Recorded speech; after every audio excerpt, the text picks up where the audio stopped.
Okay. Ang kasal po ba, Kuya Mark, ay isa lamang kontrata sa papel lang ba yan? Hindi, ang kasal, it is a special contract. Special contract. Special contract, it is the foundation of the family. So that's why kailangan protektahan po ng ating batas kasi foundation po yan ng pamilya. Foundation ng pamilya, and pag matibay yung pamilya natin, maging matibay din yung society natin bilang mga Pilipino.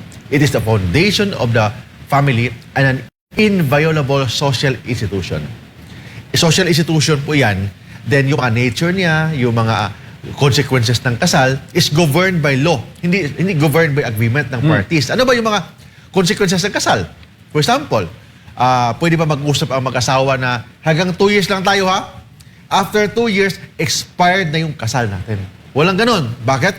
Yung nature ng kasal, consequences ng kasal, incident ng kasal is governed by law. Hindi yan governed by any agreement of the parties. Hindi pwede mag-usap tayo na kasal tayong dalawa, pero bawal ang buntisan. Bawal yan, ha? Kasi nature of kasal is yung tinatawag na cohabitation. Magkasal tayo ha, pero bawal mag-anak. Magkasal tayo ha, but doon ka titira sa Manila, ako dito ko titira sa Cebu. Walang ganun. Bakit? Because ang kasal, ang nature ng kasal, incident ng kasal, lahat ng mga consequences ng kasal, kailangan naka-establish po yan ng batas. Hindi yan based yan sa agreement ng parties. Di pala yan parang batas kayo, Mark, na may mga special laws na may tinatawag na sunset provision. Walang ganun ng mga sunset provision kasi pwede ma-expired ang pag-ibig. I have to repeat this. Minsan nagkasama kayo, nagkasawaan na kayo kasi palagi nag-aaway, may mga ibang mga ginagawa, wala kang oras sa pamilya mo, sa asawa mo, minsan nagkasawaan kayo. But hindi yan ibig sabihin sa kasal.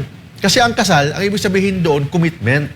Yung it takes two to tango, maybe ang pag-ibig minsan ma-expired, but hindi ibig sabihin na expired na din ang kasal. Ang kasal kasi it is a lifetime commitment. It is supposedly a permanent contract. So, pag pumasok ka dyan, wala nang atrasan. Wala nang atrasan. As a rule, it is a permanent contract. As a rule, but of course may mga exception dyan. Mga annulment, mga divorce, mga ganun. But as a rule, pag pumasok ka sa kasal, lifetime commitment na yan. Lifetime sentence na yan. Doon ka na talaga sa commitment mo sa iyong asawa. Kuya Mark,